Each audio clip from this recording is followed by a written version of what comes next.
There's an expression that all disease begins in the gut. Even Hippocrates was quoted.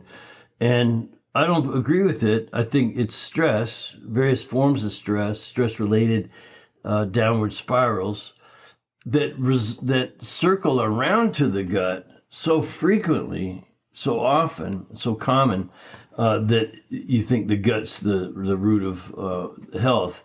It's really stressors. It's really all the inputs that we're subjected to. Welcome to the Radical Health Rebel podcast. I'm your host, Lee Brandon. This work started for me several decades ago when I started to see the impact I could make on people, helping them to identify the root cause of their health problems that no doctor could figure out, including serious back, knee, shoulder and neck injuries, acne and eczema issues, severe gut health problems, even helping couples get pregnant after several IVF treatments had failed. And it really moves me to be able to help people in this way. And that is why I do what I do and why we have this show. In this week's episode of the Radical Health Rebel podcast entitled Gut Health, the Adrenal Fatigue Myth and Andropause, I had the pleasure of interviewing one of my teachers, Reed Davis. Reed is a double board certified holistic health practitioner and certified nutritional therapist and a popular expert in functional lab testing and holistic lifestyle medicine. Reed is the founder of Functional Diagnostic Nutrition and the FDN Certification Course with over 4,000 graduates in 50 countries. I really wanted to pick Reed's brain on a few questions that I had floating around in my head on gut health and hormones. This was a really fascinating conversation around gut health and hormones. And as always, the episode includes many tips to optimize gut health and rebalance hormone levels. Reed Davis, welcome to the Radical Health Rebel podcast. Thanks for coming on the show. Thanks, my friend Lee. Glad to be here. Yeah, it's really glad to finally get you on the show. I know it's been a couple of false starts, but everything happens at the right time, right? Yes, sir. Yes, sir. Awesome. So, Reed, to kick things off, could you share with the audience perhaps your background, your history, and also why you started the education company, Functional Diagnostic Nutrition? The how and why. Well, fantastic. You know, the how is simple. I just want to help people, and I was in a different profession. It was environmental and law and conservation and saving the whole planet. And I just, in the late 90s, started to zero in on people instead of the whole planet. You know, you got to focus sooner or later in your life. And I dialed it into just helping people. The why, again, is just helping folks. When I went to my new job in a clinic, I was amazed at how poorly people were doing, because I personally didn't have any health problems. So I thought, well, this is weird. I thought everybody was like me. Wow, what a mistake that was. So with everyone being so unwell, and not only that, but very unhappy with their current medical care, that just the medical system wasn't working for people. Personally, I don't think the doctors were at fault because they want to help people too. But the people coming to us with health complaints simply had their ladder against the wrong wall. They were going to medical for what was a non-medical problem. That's why they were being turned away and not getting much help. What they had was a lifestyle problem. And you know this as well as anybody, or better than most people, because you're a Czech practitioner. It's about really optimization. So I just simply spent 10 years. That's all it was. 10 years of running thousands of laboratory tests on thousands of people. I was very fortunate to recognize some patterns that hold up. And to this day, they hold up. These patterns of looking into the hormones, immune system, and so on, that's very helpful. So the how and why is it's just a life journey of wanting to help and of being fastidious in figuring out how to do that. So how did you go from working in the environment to working in health? How did you bridge that gap? I had to leave one job and start another. I was with a recycling company, actually, cleaning up the planet. We were making a lot of money, but, I wanted to work on something deeper. And I noticed that, I was in my mid to late 40s, upper 40s at the time. That was 25 years ago. So you can, I'm 70 years old now. But it was just time for a change. And my son had been visiting a chiropractor. He was a high school athlete at the time and a very good one. That's not just dad bragging. He was really an exceptional athlete. So I kept him constantly tuned up. I was seeing, we were going to a wellness center for chiropractic and acupuncture and massage and some neat modalities and things. And I just started talking to the owner there, a physician, and she pretty much, invited me to join their team. So that's what I did. So it wasn't that hard. It was like changing jobs. But that, when she offered me the chance, Lee, I think you've heard this story, but I had been there for just a week, getting orientated to a new job. I was going to run the business part of it. And she invited me to attend nutrition classes and said that as she was getting her diplomat certification in nutrition to add to her license, that I could also become a certified nutritional therapist and work with the patients in between classes. Now, that's a rare opportunity, and I jumped on it, and that's when I fell in love with the clinical side. So I made it my life's work to help people face-to-face in the clinic, 10 years. And the other good fortune fell in place was the running of the labs, the access to the labs. And so I think just the stars aligned, and I found a real deep purpose in life. And because I work hard, I'm not afraid of hard work, never have been. There's a lot of people smarter than me, but very few of them can outwork me. Even to this day, I'm going strong. And so I just did a high volume of lab testing. I was told by one of the labs, you do as much as any 5 doctors combined. And they also said you should be teaching because I had a deep understanding. It was kind of easy for me. The anatomy, the physiology, the biochemistry I had an acumen for it. And so it just fell into place that I could take all of that knowledge and turn it over to the people in a very understandable, easy to absorb way that would help them change their lives. So I've changed a lot of lives. And after 10 years, started teaching because that would duplicate and multiply the number of people that would get helped. So, you, as you well know, you're fully deputized many years ago in FDN. And so that's what I continue to do. We now have over 4,000 practitioners. Wow, that's great. So it's an amazing body of work. It's an amazing community of practitioners.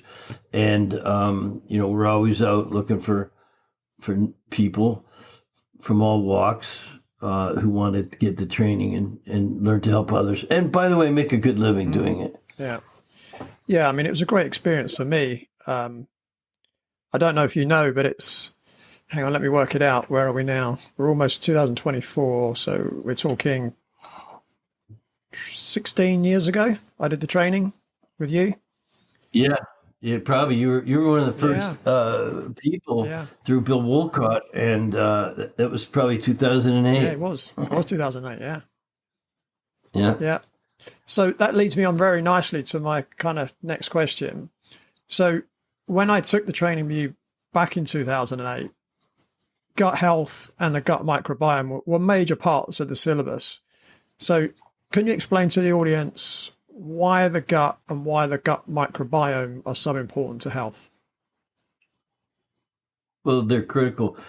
And yes, I could explain, but what I want to do is circle back just a little bit to, there's an expression that all disease begins in the gut. Even Hippocrates was quoted. And I don't agree with it. I think it's stress, various forms of stress-related downward spirals that circle around to the gut so frequently, so often, so common, that you think the gut's the root of health. It's really stressors. It's really all the inputs that we're subjected to living in this world, whether they be environmental stress, emotional stress, psychospiritual stress, physical trauma and stress, which you're no stranger to. that's where it begins. And as the body breaks down, the microbiome is one of the first things to go. So as you get stressed, your cortisol goes up. That suppresses secretory IgA, which is a major influence in the gut. It's your major protector, really. And that's a huge part of your immune system. They say the gut's, 80%? So as your immune system starts to diminish, be compromised to some degree, well, then all kinds of things spiral from there. The dysbiosis, an overgrowth of bad bacteria, bigger bugs. Then there's you get more food sensitivities. Now the gut's very irritated, and the microbiome can really go to heck. Then again, these overgrowths and biofilms and bacteria, funguses, viruses, parasites can loom pretty large, and the symptoms can be very mild at first. This is an interesting thing. I think that, well, you take a little of this, a little of that, you feel a little better, but you haven't really done anything to change the terrain or the environment in the gut. So you can't be healthy without all of the bacteria, the immune system, and the other juices, your enzymes, your bile, you name it. It all has to flow together and work to keep you in homeostasis. And it's easy to throw off, especially in the stressful world we live in. Yeah, I like the fact that you said right at the beginning there that, a lot of people say that, all disease begins in the gut. And I, in recent times, I've come to the understanding that all disease begins in the mind, right? Whether it's thoughts or beliefs or, values, things like that. And then from what you're saying is those things affect the gut, which again, perhaps from a physiological point of view, is the central force behind the health of the human being. But actually what's sitting above the physical is the non-physical, the thoughts and the beliefs. Yeah, absolutely.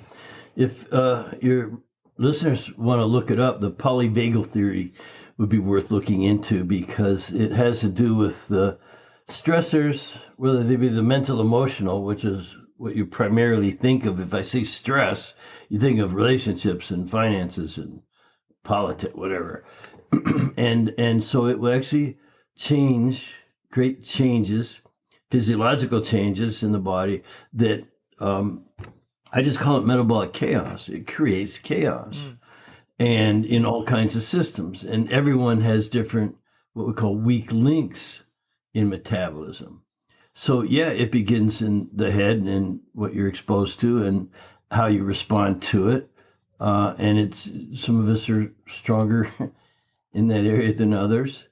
And so, and we don't have as much knowledge. There's not enough training around on these theories. And so, yeah, it breaks the body down.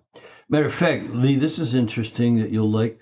I just read recently, and it makes so much sense, as if, we should always have known that the stress, you hear about people looking for the root cause. Well, there's always multiple root causes. Here's something people don't think about. They're having an effect on each other, these root causes. All these causal factors affect each other in ways that aren't singly measurable in a lot of cases. And here's a guy who teaches a course in lab work. I like measuring things. You can't measure everything. And but as we pursue the root cause, that's fine. You may never find it. This is what I was going to bring up. It may be gone. The root cause, the original stressor, that thought that you had, that consideration, has disappeared many years ago, but the downward spiral that it caused, the chain reaction, is still in effect. So as we all look for root causes, good on you. Just consider that there are always multiple. They're having an effect on each other, and you can't measure a lot of it. So it just creates, and that's why I use this term metabolic chaos all the time, because that's exactly what's going on. So as we sort out metabolic chaos, we get people on a pathway to optimizing and being more successful, at least physically, perhaps mentally and emotionally as well. Yeah, it's interesting when you say about, the original cause might not still be there, but the problem still persists, right?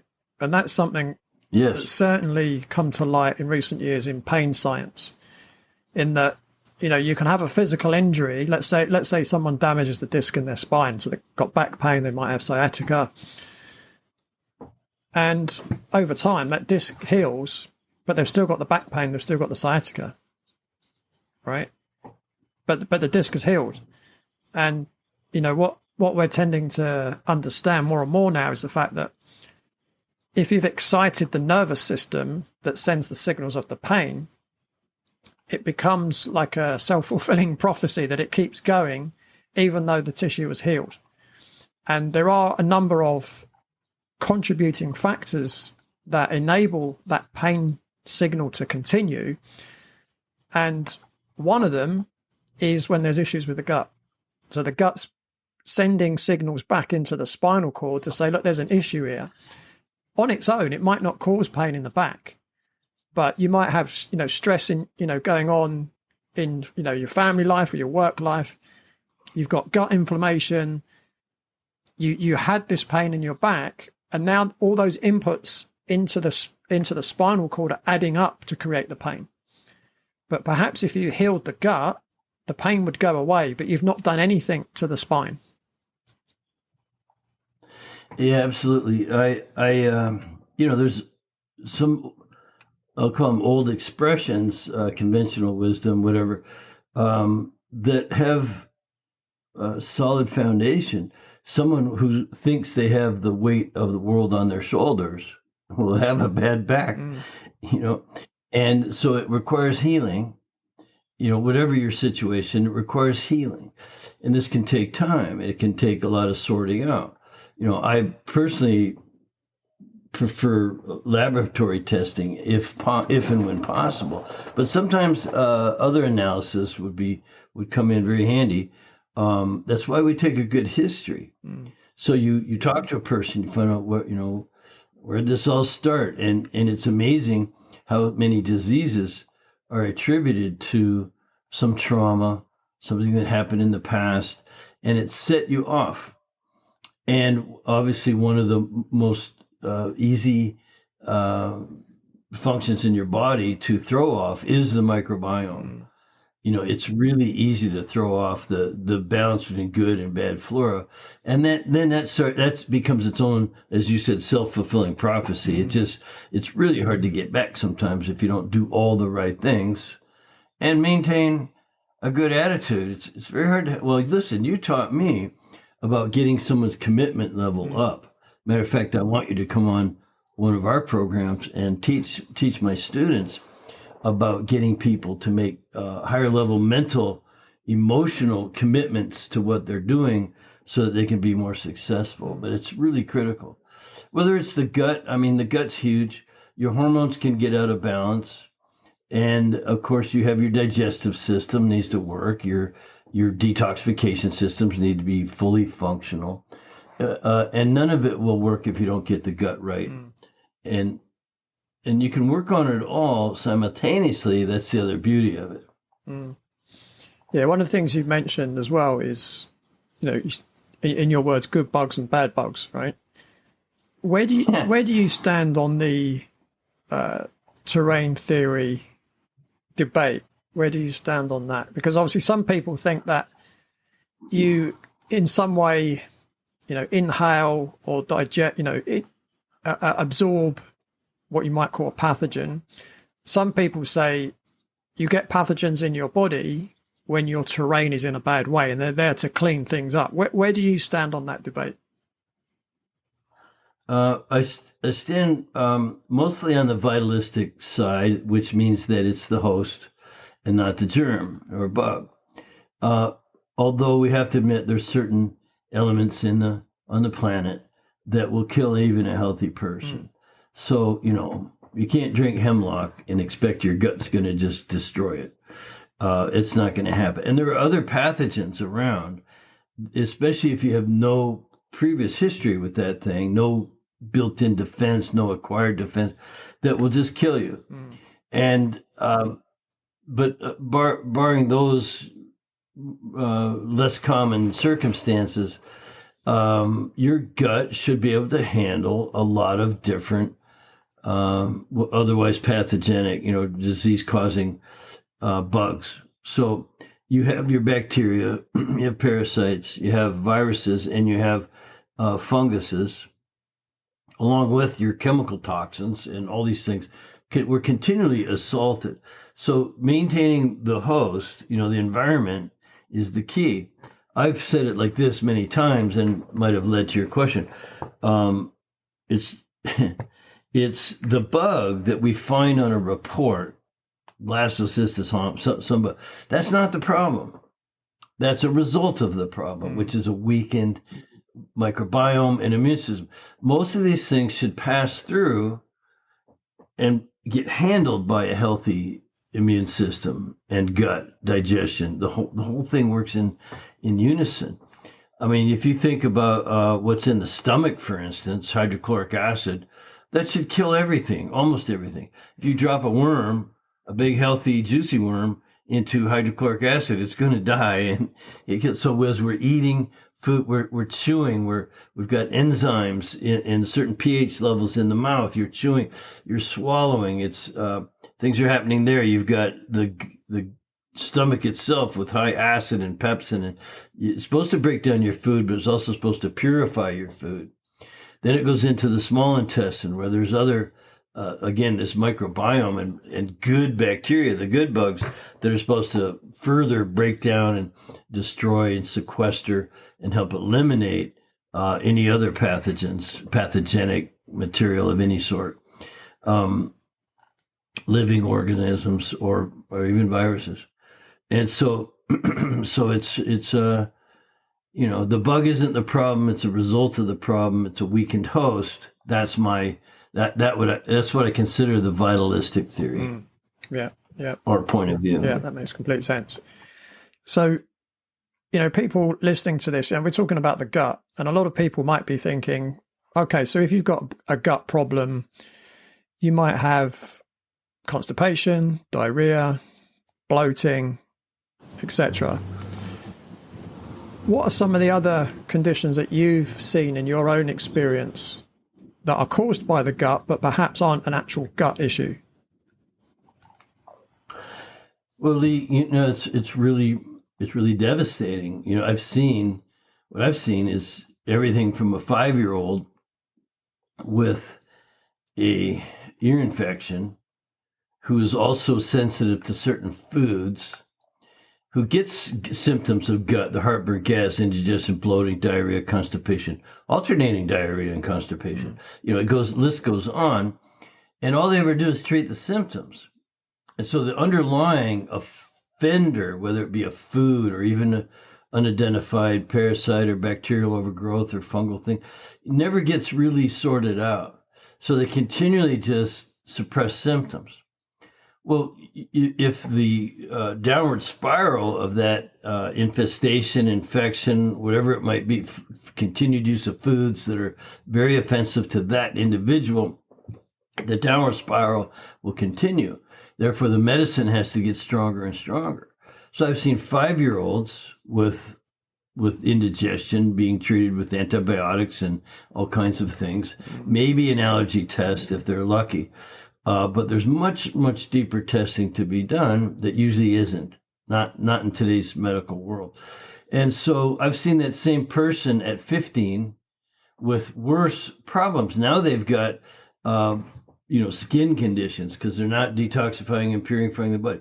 Then I've also seen that same condition at 25 and 35 and 45, where now they're on steroids.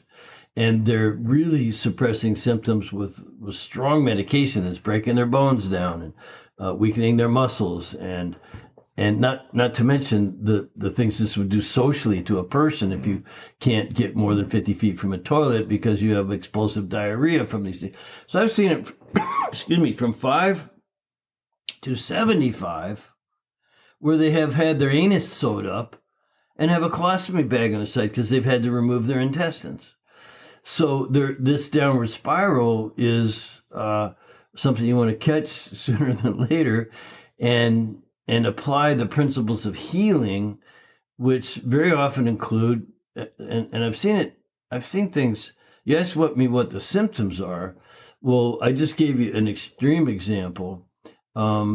But you take a person somewhere in the middle of that process, they could also have migraine headaches, achy joints, really bad skin. So that as these toxins and things create chaos in the body, and again, it's such an individual thing. Asthma comes to mind. I've seen it all reversed by if it hasn't gone too far. Again, if you've had your anus sewed up and you have a bag on your side, that very likely is not going to be reversed. But some of these other, even severe fibromyalgia and chronic fatigue, and again, the migraines and these skin conditions and things, I've seen them get cleared up. Not, I won't say easily, it's actually requires effort, but it requires knowledge and intelligence gathering. And you as an intelligent guy are about gathering intelligence before you make your assessments and before you give people stuff to do. You can't just try this, try that, try this, try that, try. That's what's wrong with the world, is the trial and error that's ongoing. So that's a partial answer for you, sir. And there's also quite a lot of mental health and also neurological degenerative type diseases as well, isn't there, that come from the gut? Yeah, sure. I just had Terry Walls on one of my programs. She was a medical doctor suffering from multiple sclerosis, and the symptoms of that are that she couldn't walk. It had progressed to the point where the autoimmune system was attacking her own nervous system, the myelin sheathing around her nerves, and it was breaking her down. I mean, you talk about metabolic chaos, and nothing was working. This is an MD who worked in a hospital. So she's got access to every medical super advantage. None of it was helping. Matter of fact, she was just continuing the downward spiral until she got a hold of herself and her lifestyle and all the epigenetic factors that are involved. And she was actually able to reverse it. She created a diet around that. It's the Terry Walls autoimmune diet. It's pretty famous now. But look, someone could try that and it could not help them. But if you don't investigate and look for underlying causal factors like food sensitivities, what are you going to do? Take drugs for the rest of your life and just die on, that just isn't a quality life at all. Yeah, yeah. When 35-year-old Amanda first scheduled to see me, she'd been suffering for 19 years from severe IBS, diarrhea and fecal incontinence, along with abdominal pain and bloating. Her condition had not only made life uncomfortable for Amanda, but very inconvenient, as she had to walk 2 hours to work every day along a route that had public toilets, and she'd never been on holiday as an adult because of her condition. The only advice that several doctors and specialists had given Amanda was to take Imodium, and when she first saw me, she was taking 5 Imodium a day and wasn't getting any better. To help Amanda, I ran tests to find out what foods were right for her metabolic type, to see which foods she was sensitive to, and to assess her gut microbiome. Tests showed that Amanda had several food sensitivities and a parasite infection. Over the coming weeks, I coached Amanda to eat right of her type and to replace the foods she was sensitive to, and a protocol to deal with her parasite infection. And after 3 months, Amanda was IBS-free, and she also reported her skin was much improved and she had lost weight. And she booked a holiday for her and her husband to New York, as they'd never been on a proper honeymoon because of her IBS. And if you're suffering like Amanda was, and you want to get to the root cause of your problem, you can arrange a consultation with me at www.bodycheck.co.uk. And if we're a good fit, I could help you achieve the same kind of results as Amanda. Now, back to the podcast. Now, one of the things that you taught me many years ago was called the 4R protocol. So that's the remove, replace, re-inoculate, and repair. That's obviously talking about the gut.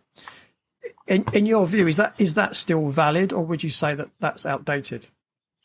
Yeah, form of it. No, I mean, you want to, it's actually could be made simpler. So it's as we coach up health, we coach up function, hormone balance, immune system, not too high, not too low. You want that just right where it should be, hovering in a healthy way, identifying things, and then it will help to do some of that removal. So as we investigate and coach up function, we also have to coach down the contributors to metabolic chaos, bad food and chemicals and all the things in our environment that suck for us, including even the way you think. Like, try turning the news off is what I tell people, even though it's addictive, So it's the 4 R's is still very valid, but it's as simple as coaching up function, eating right, and going to bed on time, and exercising and reducing stress. That could include identifying food sensitivities and parasites and bacteria and funguses and biofilms. So a lot of work goes into that. But diet, rest, exercise, stress reduction, and supplementation. Food isn't all that great anymore. It's not what my grandfathers grew in Canada, 100 years ago, or when I was a kid, 70 years ago. So this coaching up of function through those habits and epigenetic factors is step one. You're always coaching that up while you're trying to identify and eliminate causal factors, contributors to metabolic chaos. So the 4 R's stands, but it's actually even simpler. Yeah, the reason I asked that question is because, there are some people, like in the nutritional therapy world, functional medicine world, whatever you want to call it, and they're becoming kind of anti, looking to get rid of a pathogen, right?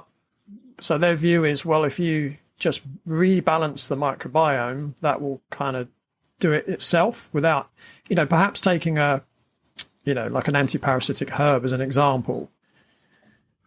What's your view on that kind of aspect? Oh, I think, again, that fits perfectly, Lee, into the coach up function.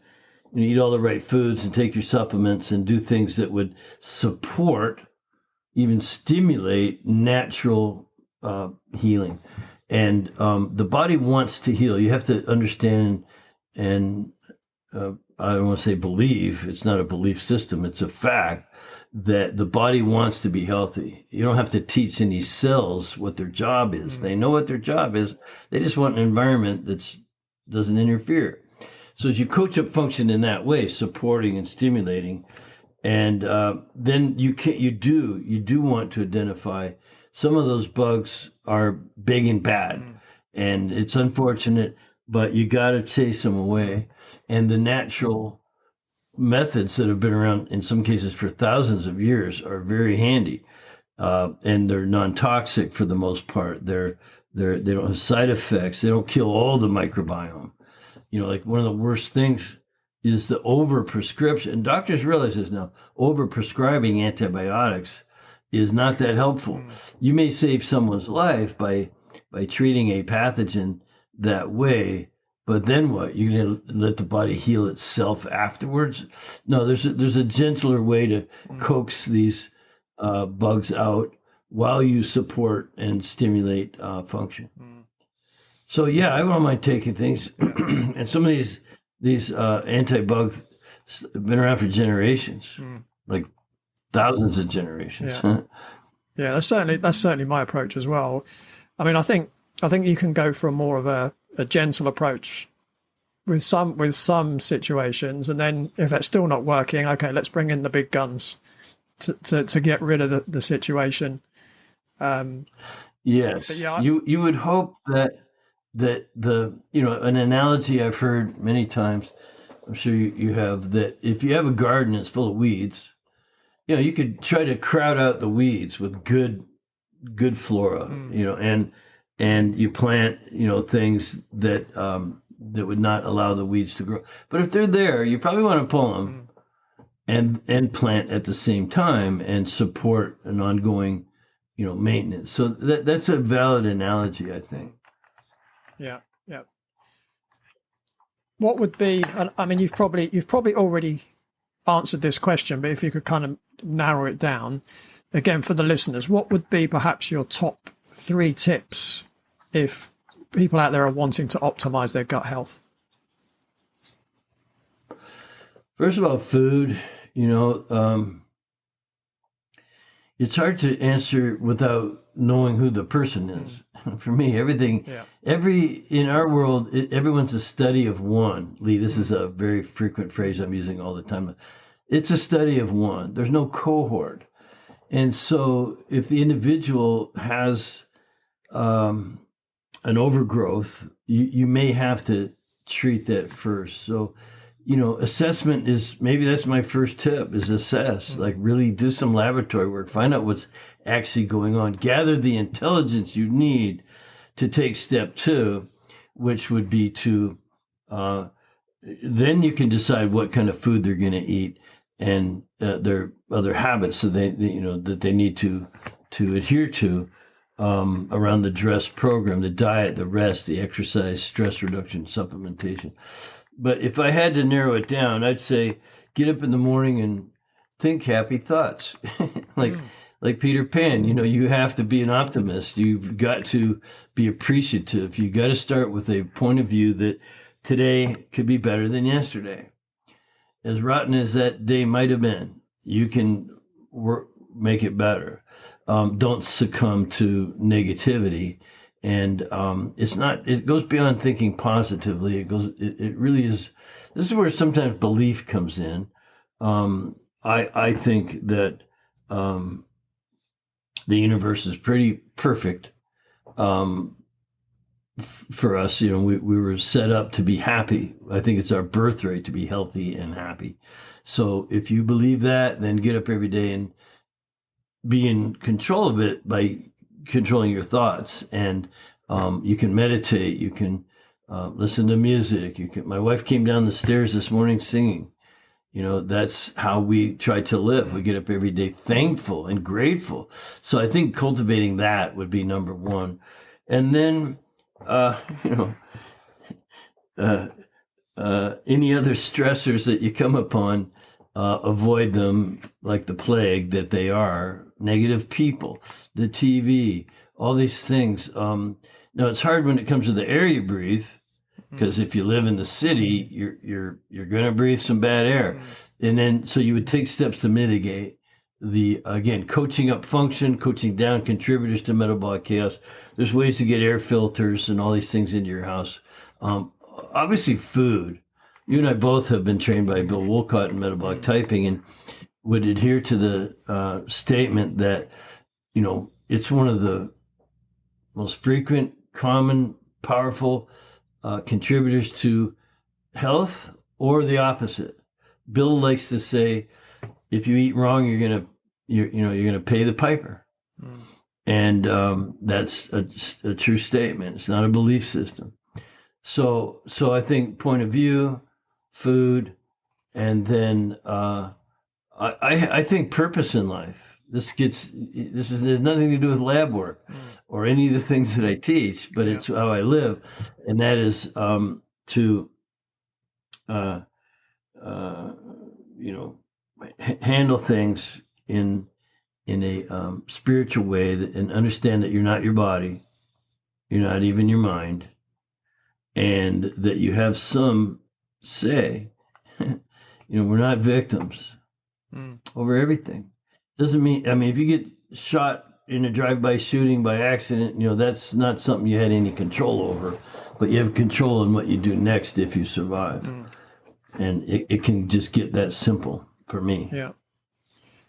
Yeah. One of the things that, once I've worked with someone for a period of time, and, I've kind of taught them what they need to know. I do encourage them at least once, preferably twice a year, to get their gut microbiome tested, to do a stool test.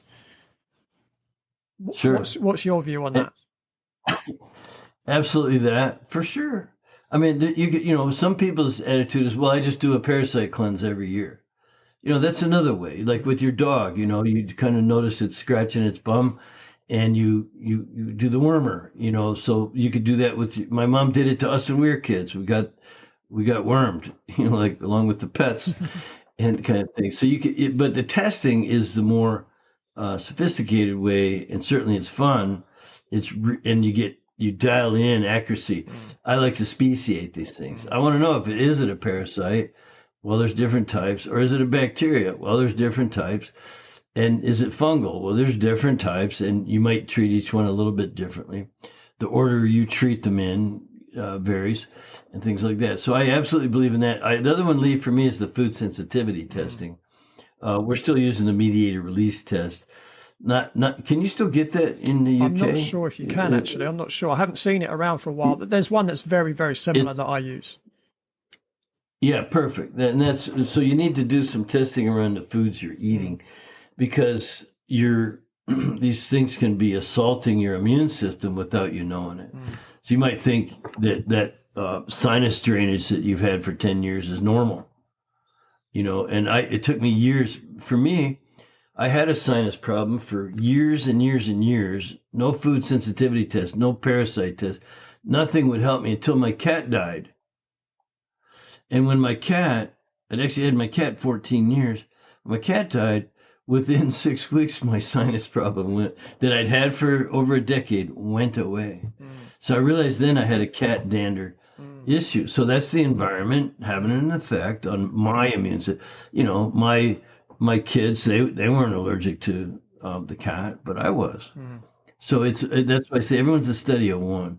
So if I had one tip, it would be to get some lab work done. Yeah. Assess, don't guess, right? That's what's on our T-shirts, right?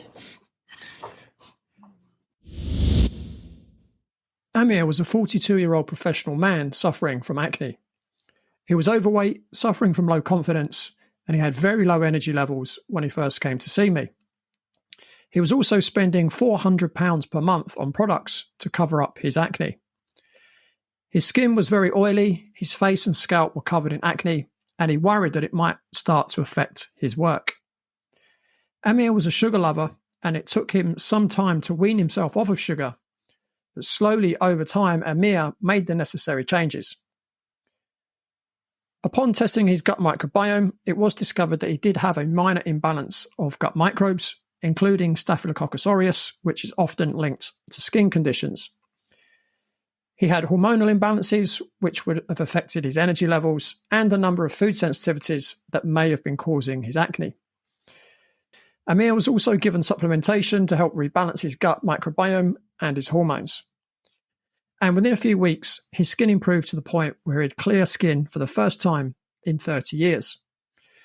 If you would like to achieve the same kind of result as Amir, you can now follow a comprehensive step-by-step guide in my brand new book, Eliminating Adult Acne for Good, available now from all major online bookstores and via my website at www.bodycheck.co.uk/books.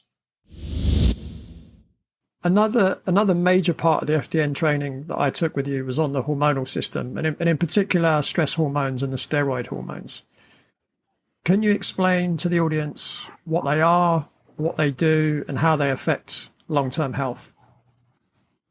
Oh, sure. This is a fantastic question because even in the beginning, I said stress was the true root of all evil, if you will, for the body. So we measure the stress hormones and we look for balance. We're not looking to treat something in particular. We're looking to see how has stress affected a person. So cortisol and DHEA have to be in balance. The reason is one is your catabolic hormone and one is your anabolic. This explains there's two types of metabolism. There's catabolism, breaking down, and anabolism. Sounds like cannibalism, but it's not. It's anabolism. So there's your catabolic, anabolic. That's the balance in life, in metabolism that we have to maintain. And there's a test for it. You run a saliva test. There's other ways, but saliva test is still our preferred way of measuring this catabolic, anabolic balance. Cortisol on one hand, DHEA on the other. If they're in a good relationship, you've got hopefully good balance there. That would, by the way, cascade throughout the sex hormones.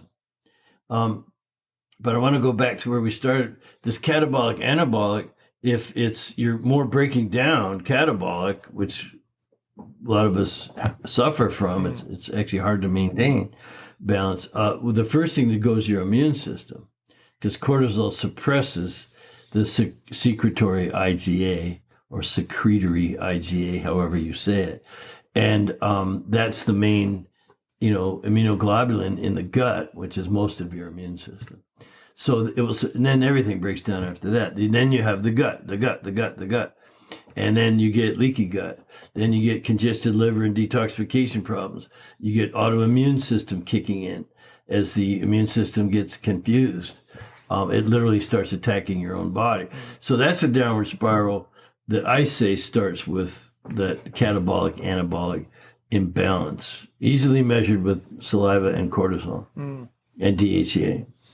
Yeah, I was going to actually ask you what kind of testing you recommend, because obviously, again, when I did the training, it was saliva testing, it was biohealth diagnostics, which I know it's no longer, right? Hasn't been for a few years now. Yeah, their founder died, and the family did not sustain the business long enough, unfortunately, because they were a good lab. Now we've moved to Fluids IQ, right, which is a lab out of Toronto, Canada, which, by the way, ships all over the world pretty much, or they try to, and it's very convenient.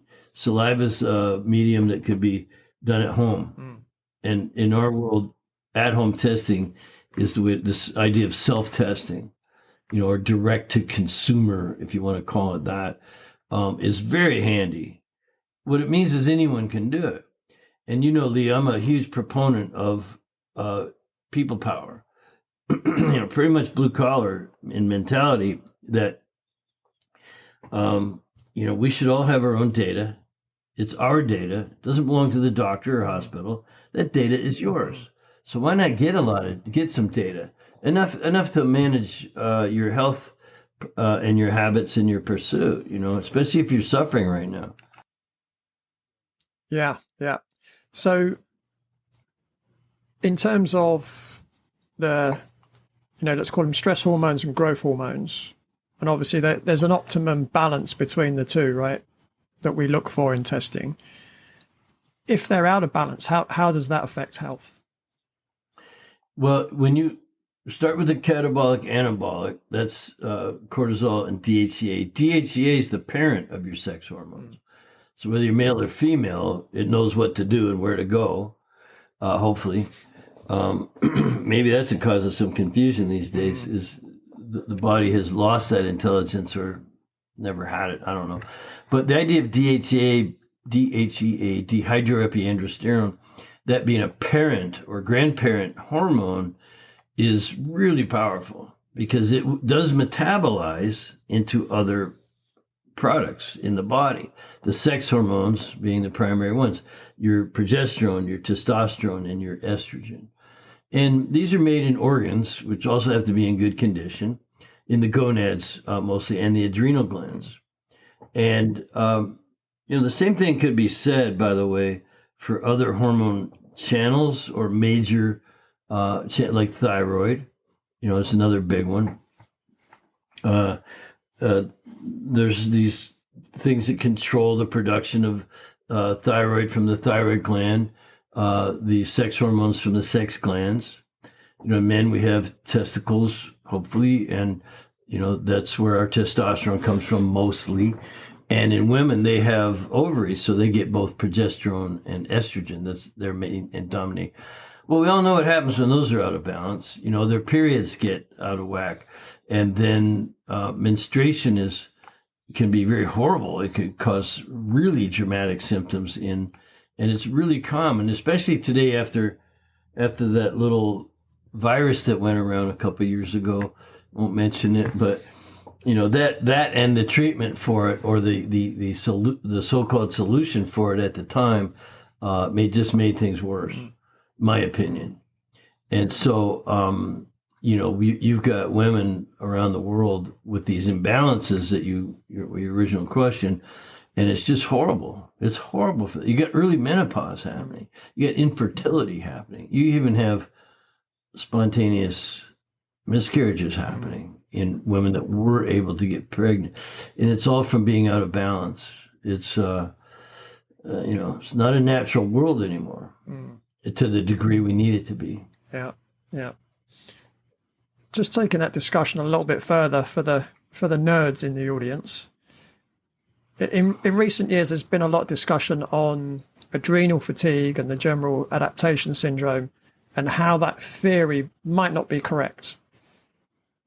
Could you explain the concept? Well, could you explain the concepts of adrenal fatigue and pregnenolone steal, and what your current view is on those concepts? Yeah, I'm like you, Lee. I was taught the Hans Selye 3 stages of adrenal and stress adaptation: phase 1, phase 2, phase 3, where you're overstressed and you're able to deal with it. And then as the chronicity kicks in, it's chronic. Well, pretty soon your body starts to not respond in the same way. And so everyone could identify with that. I don't feel as good as I used to. I used to be able to work 2 jobs and still come home and take care of the kids and things. And these people find themselves self-medicating. They're drinking more coffee in the morning or tea. They're drinking more alcohol at night to relax and unwind and things like that.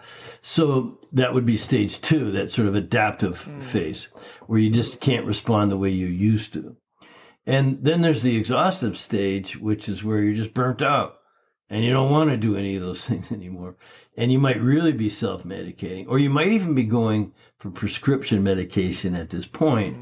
And it's a general downward spiral that could end up affecting your immune system, digestion, the detox. You just get pretty polluted and aren't very happy. So the old 3 stages actually is a valid construct. It worked. It motivated people. It helped people. But the science behind it has changed. So I still believe it's good to systematize. It's good to have constructs that are useful, like the idea of adrenal fatigue. Oh, your adrenals are burnt out. Well, the truth is that the construct isn't quite valid when it comes to the science of measuring hormones and really looking at the adrenals. And you mentioned pregnenolone steal. That just flat out doesn't occur. I sent our friend Paul checked a video that I made on this because he was still using the term, and someone said, "Hey, talk to Reed because he sorted this out." I really didn't. It was a guy named Thomas Williams. He's great. Brian Walsh, who you know, is also on top of this many years ago. The adrenals are actually 4 separate organs, and the pregnenolone is made in one of the layers, whereas the cortisol and progesterone, these are made in different layers. There's no common pool of pregnenolone to steal from, is the idea. Each area makes its own pregnenolone and uses it, or it dissipates. It's not used. It can't be stolen by another organ, so to speak, or layer of the organ. So we drop pregnenolone steal. I think that was another great concept or construct that worked. It motivated people. Unfortunately, it wasn't scientifically validated, or let's say it has been since scientifically invalidated. So, but people still are robbing from Peter to pay Paul. You're gonna if you're overdoing it, if you're exhausting certain organs from what could probably be called abuse, you're going to pay the piper. And that's all we were trying to say. And we thought we had it sorted out. There was even interventions like the use of pregnenolone and DHEA, which are still very valid, but the way we look at how it's metabolized is a little different now. So there's been some changes in the science behind it. You can't say adrenal fatigue. What we say is hypothalamus pituitary adrenal dysfunction, because there's all the signaling going on. And so we're looking just deeper. But the idea of people being burnt out hasn't changed, has it? You're burnt out. What do you care what you call it? HPA axis dysfunction or adrenal fatigue? It's just nomenclature and the lexicon of what happens in natural medicine. But the idea is people are beating themselves up. We take abuse from the environment, other people, whatever it might be in your environment. We call the epigenetic factors, and you have to be resilient. The idea of resilience hasn't changed. We have function, our bodies, our cells, our tissues, our organs. They don't need to be taught what to do, and they have operating parameters. You can stress them out, and then you come back to sort of quote unquote normal, healthy. And there's a resilience there that you don't want to stretch past. If you do, and you just keep doing it and doing it, you're going to wear yourself out, whether you call it adrenal fatigue or not. I don't really care. One day the rubber band might snap if you keep doing that. The other really critical concept, besides this resiliency of adaptation and staying within these certain parameters, is called vital reserve. And as a near vitalist, I'd say that, well, I can go rest in bed for a week. There's enough left in the tank to help me come back, especially if I nurture that rest. Like, I have to tell you the truth. I got whacked this summer with some badass something that just kicked my butt. It was just all the forces of nature, the stress and things like that, the traveling, the abusing my body. I was learning on Lake Mead in Nevada how to do wake surfing at 70 years old. My son has a boat and I'm out there, and the water's cold, and then I didn't do too much partying that I remember. Probably ate wrong. Anyway, I came back with this. So what did I do? I got in bed, let my wife take care of me for a couple weeks, or at least a week, nurturing. There's resiliency, which I had expanded beyond. I'd done too much. Body kicked my butt for that. You got symptomatic.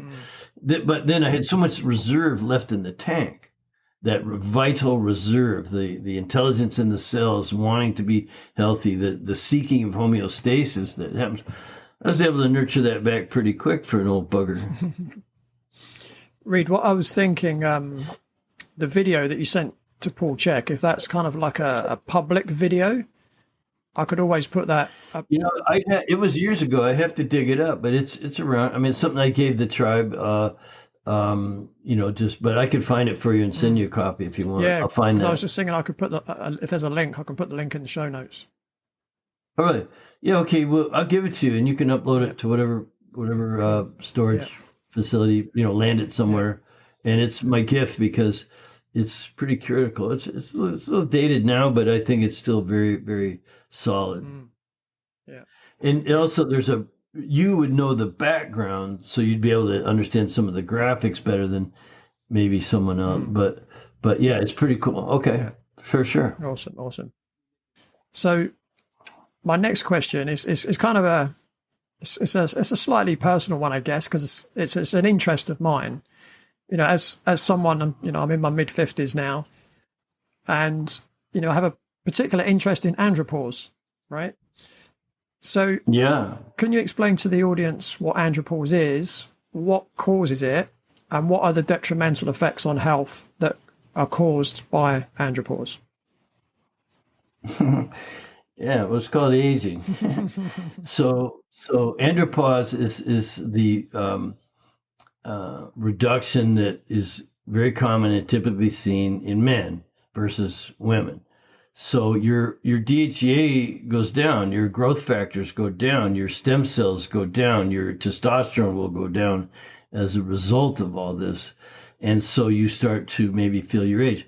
Now, the study of anti-aging, which you and I both have done, claims, and by all evidence, it's a fact that you will age. Obviously, time goes on chronologically. But is there a way to fight that? Is there anti-aging methodologies? Yes. Roy Wolford, who was with the University of Southern California, who was the head nutritionist for the biosphere experiments, Biosphere 1 and 2, back around the turn of the century, where they put people into these bubbles to see if they could live on Mars. They did here on Earth what they would supposedly have done on another planet. And he was responsible for feeding them. And so have the food grown and all the different things. So he wrote a book called The 120-Year Diet, Roy Wolford, MD. And I really learned a lot from that.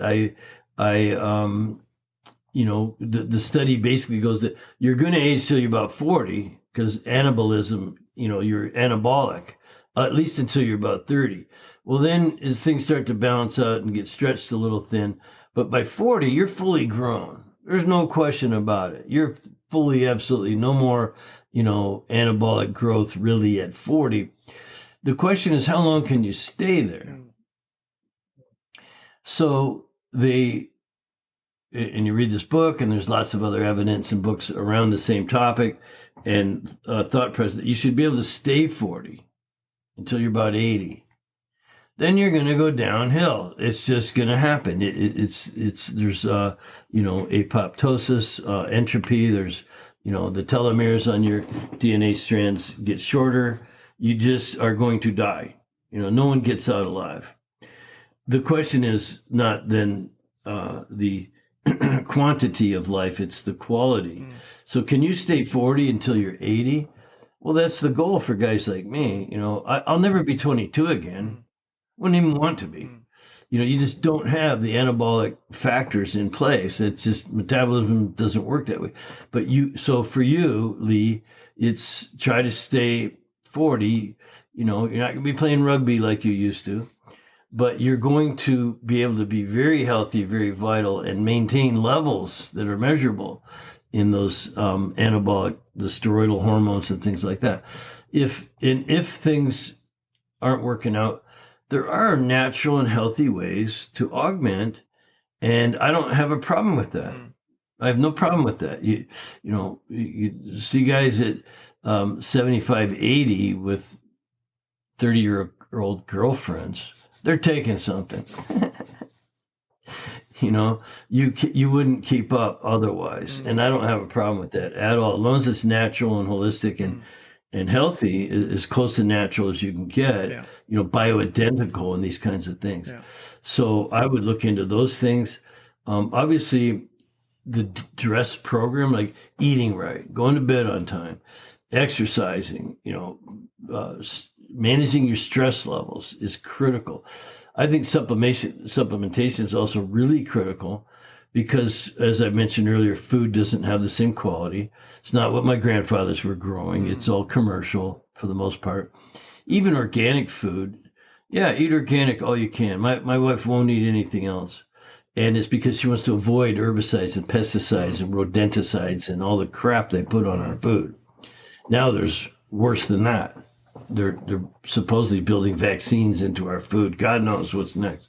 But so you want to eat and sleep and move your body, reduce stress, take your supplements. And on top of that, to answer your Andropause question, there are enhancers. There's way. And by the way, this is tribal. This has been done in other civilizations. Very you see 80-year-olds having kids and stuff like that. So it's totally doable. But it's work. You can't sit in front of the TV drinking your martinis and expect to get there. Yeah. One of the things that I see, I would say I see a lot, sometimes, might be someone of my kind of age and their testosterone levels are very good. Their total testosterone is very good. But they've also got very high sex hormone binding globulin. So therefore their free testosterone is low. Have you got any idea as to why someone would have very high sex hormone binding globulin levels? Hey, that's a great question. I haven't given it much thought lately. I think that all these things are a way of adapting, the body adapting, and there's a lot of influences, epigenetic factors and things. So I'd have to actually look that one up. I remember we used to play this show, Stump the Nutritionist, and it was hard to do. We had some brilliant minds on there. You were on there. And so that's one for the team. I think it's a form of metabolic chaos. I can't give you the exact pathways, but I also know that it's an adaptation, and there's probably reasons why you wouldn't want your testosterone too high at a certain age. You know, people get growths, and it can stimulate mutation, perhaps. I think it's an I mean, I'm just sort of stretching now, but yeah, that's a great question. I mean, one of the things that I've actually asked this question before on the podcast, that one doctor was kind of suggesting, you know, it's probably previous anabolic steroid use, and it definitely wasn't the case in the people I'm talking about.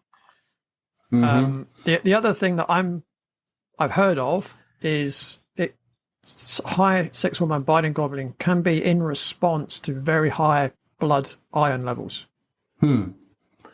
Yeah, I you know, again, I'm gonna have to look it up because we don't do a lot of blood work, by the way. Most of it's saliva. Like your saliva will give you the bioavailable level. Nothing to do with free this and bound that, or anything like that. By the way, cortisol has a binding protein as well, you know, so you could measure cortisol, and it's not exactly accurate because if you're not measuring the cortisol binding globulin, then you wouldn't really know. But it's why we in other words, if you have low cortisol on a saliva test, is it because you're not making it, or is it because it's bound up and the free isn't getting through into the saliva? That's a great question. It's why doing a combination of blood and saliva is helpful. But at least functionally speaking, we know that the saliva is real time.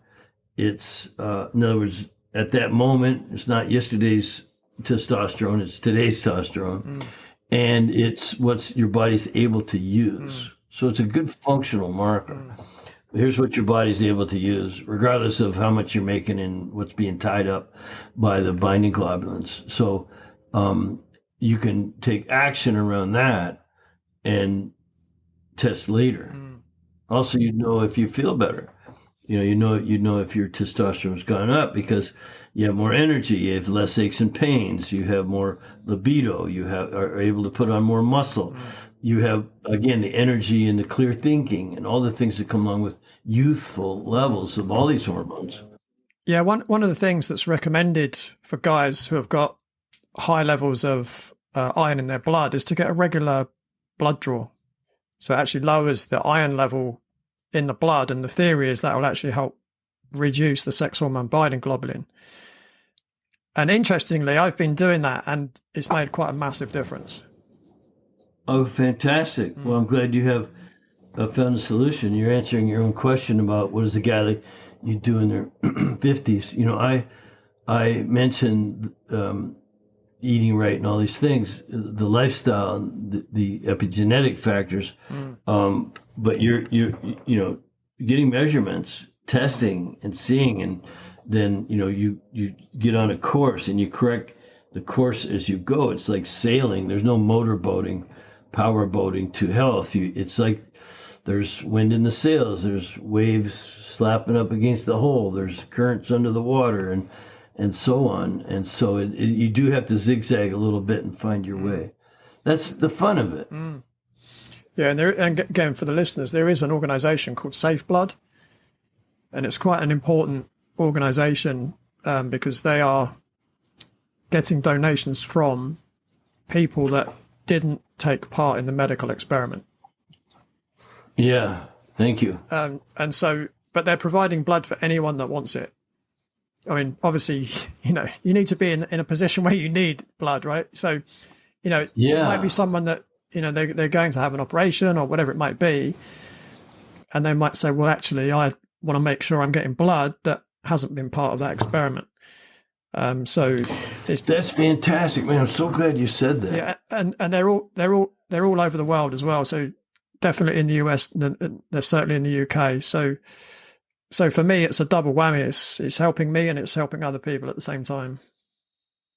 Yeah. I mean, I haven't needed a transfusion ever, but They do a global leader in safe blood matching. I'm just looking at it. Yeah, for a sec. And so glad to know about that. I'll look it up after this call. So just kind of wrapping up that question, what would perhaps be your top 3 tips for men over 40 to optimize their hormone levels? Well, I always have 5 tips: the diet, the rest, the exercise, the stress reduction, supplementation. And there's certain things to stay away from. Believe it or not, alcohol, which I know is a lot of fun, but the more you cut back on that, the more your body's naturally going to come back to producing standard levels, healthy levels of your male sex hormones and things like that. Being clean. The gut is where you started. Super, super important.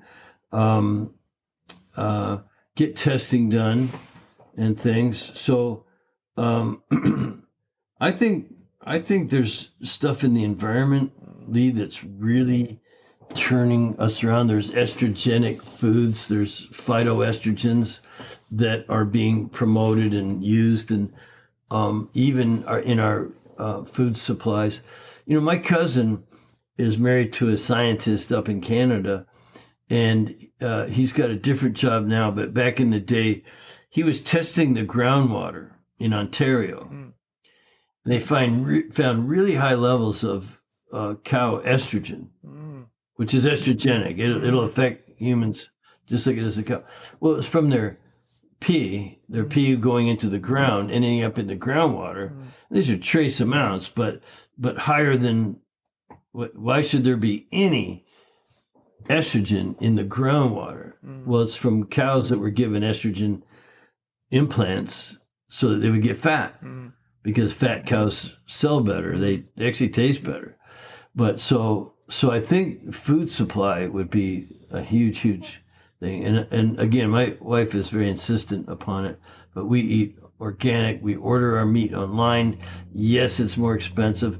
I know that's a barrier for a lot of people, but you asked the question, that's the answer, is really stay away from the estrogenic food supply.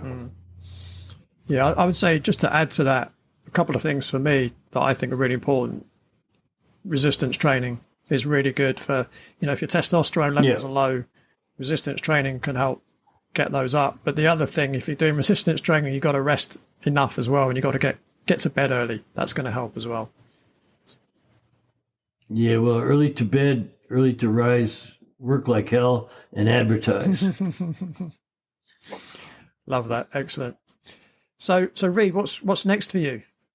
Next year, 2024, is going to be a year of expansion. I have an amazing team. I've been putting a team together for a long time, as you know, and we're getting all the right, drivers of growth into the company. Been developing them. Some people, Brandy's been with me 10 years, Dawn 9 years, other people. I have almost 50 people in the company. And so we're just going to keep sailing the ship, keep doing good in the world. And that will, we get a lot of our business from referrals. And I'm actually going to travel a bit less, but I've deputized and I'm starting to send my staff out to talk for me, even on these podcasts, which I love doing. I won't give those up. I can do 2 or 3 a week, no problem. And I do. I have I hired a publicity agent who gets me on podcasts. She didn't have to work too hard to get me on this one. But, I'm 70. I bought a townhouse in Cabo San Lucas, Mexico. So I plan to do a little more fishing. I love going down there. My wife and I love Mexico, Cabo San Lucas area especially. It's mostly U.S. and Canadians living there. It's really amazing, the number of gringos. And but I'm going to keep working, keep helping people, keep developing our programs. And, I'd like to invite you to participate in that. We'll talk about it afterwards. But yeah, I think what you're doing is amazing. So I'm going to continue to support people like you too, who are others in the field of helping. And you've still got your motorbike? I have 3 in the garage. They're all running great. And yeah, I ride. My wife gets on the back and my Harley, and we go at least once a week. You know, in Southern California, you can ride almost every day of the year, at least 340 days of the year. You know, there's only a few rain days. And so, yeah, we do that and really enjoy it. And talk about motivation for staying young. Because my bike weighs 800 pounds. You know, it's a huge motorbike. And when you're on the road, you don't notice much. But when you're wheeling it around parking lots and stuff and pulling it out of the garage, and that, you got to be in shape. Got to be in shape. Yeah, that's a lot of weight. Yeah. And do you want to share your website with the audience? Yeah, actually, we created a URL for you. It's fdntraining.com/radical health rebel. So fdntraining.com/radical health rebel. And yeah, please come and see us. We'll take good care of you there, give you something for free. And other social media, I guess you're on all of them. Yeah, you could look up Functional Diagnostic Nutrition. We're on, LinkedIn and Instagram and Facebook and whatever else. We're not on TikTok, but I think we are on X maybe. Okay. Yeah, I'll share those. I don't handle that department. Yeah. Yeah, I'll share those in the show notes. That'd be great, Lee. It's always nice to see you, man. Yeah. You're looking great. I'm really proud of you and happy to know you. And we had a little trouble hooking up. Basically, folks, I missed a couple appointments with Lee, and I think he was pissed at me. But, I got people to blame it on, so I'm lucky. Everything happens at the right time. That's what I believe. Yeah, thanks, man. It's great. And so I seriously want to talk to you about doing a little training. Yeah. So, some of your methods of intake and things are just phenomenal. I know you've helped a lot of practitioners get better and be successful. So you keep doing what you're doing. Yeah, really. Thank you so much. I've really, really enjoyed this. I mean, I knew I would, but yeah, it's been great fun. Yeah, good, man. Nice catching up with you. Thanks, Lee. Yeah. So that's all from Reed and me for this week. But don't forget, you can join me same time, same place next week on the Radical Health Rebel podcast. Thanks for tuning in. Remember to give the show a rating and a review, and I'll see you next time.